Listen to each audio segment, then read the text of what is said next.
एक बूढ़े पिता इस दुनिया से चल बसे।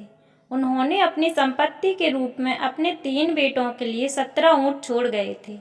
उनके बेटों ने उनकी वसीयत को खोला।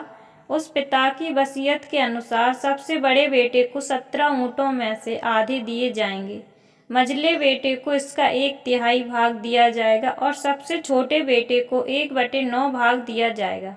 17 ऊँटों को आधे में और 1/3 और 1/9 हिस्सों में बांटना असंभव था। इस वजह से तीनों बेटे एक दूसरे से लड़ने लगे।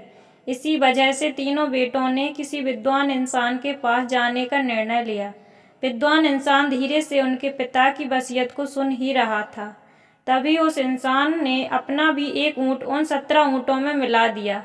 अब पूरे ऊँटों की संख्या 18 हो चुकी थी और अब उन्होंने उस पिता की वसीयत को पढ़ना शुरू किया, जिसमें 18 के आधे 9 ऊँट बड़े बेटे को दिए गए, 18 के 1/3 बराबर 6 ऊँट मझले बेटे को दिए गए और 18 के 1/9 बराबर 2 ऊँट सबसे छोटे बेटे को दिए गए।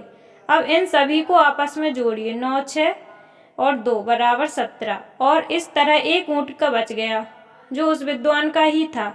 सीख, समझौते का रवैया और मुसीबतों का हल उस 18वें ऊँट में था, जो कि कॉमन ग्राउंड था।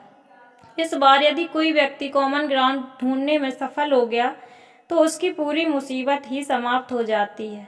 कभी कभी इसे ढूंढना मुश्किल हो सकता है, लेकिन असंभव नहीं। इसके लिए हमें इस बात पर विश्वास करना होगा कि दुनिया में बड़ी से बड़ी मुसीबत का हल है। यदि हम सोचते हैं कि मुसीबतों का कोई हल नहीं, तो हम कभी भी कॉमन ग्राउंड तक नहीं पहुंच सकते। तो दोस्तों, ये कहानी कैसी लगी? अगर कहानी अच्छी लगी हो तो वीडियो को कमेंट, लाइक, शेयर जरूर करें। चैनल पर नए हो तो चैनल को सब्सक्राइब करके बेल आइकन को प्रेस करें। Thanks for watching.